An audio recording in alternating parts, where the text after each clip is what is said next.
मुंबई गोवा महामार्गावरील जानवळी प्राथमिक शाळेलगत काल बौद्धवाडी येथील अनिल कृष्णा कदम यांचा अपघाती मृत्यू झाला होता। कदम यांना धडक देऊन पसार झालेल्या कारचा अद्याप शोध लागलेला नाही।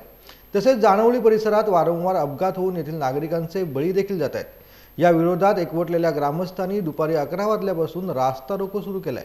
अनिल कदम यांना धडक देऊन पसार झालेल्या कारचालकाला तातडीने शोध घ्यावा, अन्यथा मयत कदम यांचा मृतदेह आम्ही ताब्यात घेणार नाही असा इशारा देऊन जानवलीवासियांनी मुंबई गोवा महामार्ग रास्ता रोको आंदोलन सुरू केले। या ग्रामस्थांनी समजूत काढण्यासाठी कणकवली तहसीलदार दीक्षांत देशपांडे, पोलीस निरीक्षक शमशेर तडवी यांच्यासह अन्य अधिकारी पोलीस कर्मचारी देखील दाखल झाले। मात्र फरार कार चालकाचा शोध लागत नाहीये। तसेच मुंबई गोवा महामार्गावरती जानवलीसह परिसरात होणारे अपघात टाळण्यासाठी उड्डाणपुलाची व्यवस्था होत नाही, किंबहुना उड्डाणपूल होण्याबाबत ठोस आश्वासन देखील मिळत नाही। तोवर रास्ता रोको सुरू ठेवण्याचा निर्धार जानवली ग्रामस्थांनी व्यक्त केलेला आहे।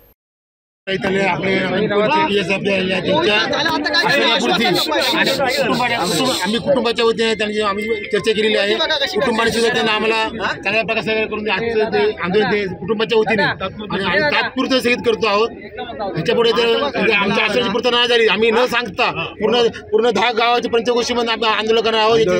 दक्षता घ्यायची, पूर्ण आई ब्लॉक करण्याची दक्षता घ्यायची आहे प्रशासनाने। साहेबांच्या शब्दाला किंमत देतो। साहेब प्रांत आलेले आहेत, शब्दाला किंमत देऊ आणि त्याच्या कुटुंबाचे सुद्धा आम्हाला सांगितलेलं आहे। त्याप्रमाणे आम्ही लवकरात मंगळवारच्या आतमध्ये आम्हाला काय रिपोर्ट द्यायचा आहे पोलीस किंवा प्रशासन आंदोलन होईल अशाच पद्धतीने न सांगता आंदोलन होणार आहे।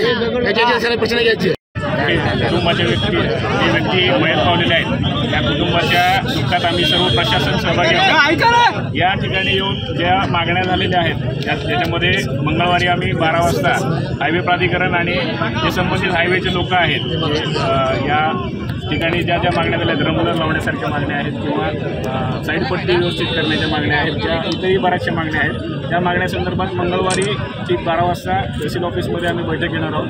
त्यामध्ये इथले सर्व गावकरी आणि प्रतिनिधी उपस्थित राहतील, सरपंच उपस्थित राहतील आणि त्याच्यानंतर ज्या कुटुंबांना आर्थिक मदत आहे तर ती शासनातर्फे प्रशासनातर्फे ज्या योजनांमध्ये त्यांना मदत करता येऊ शकते अशा सर्व योजनांमध्ये मी स्वतः वैयक्तिक लक्ष घालून सर्वांना मदत त्या तिन्ही म्हणजे यापूर्वी झालेल्या 2 घटनांमध्ये त्या तिन्ही घटनांमध्ये जास्तीत जास्त मदत होईल असं आपल्याला या ठिकाणी सांगतो।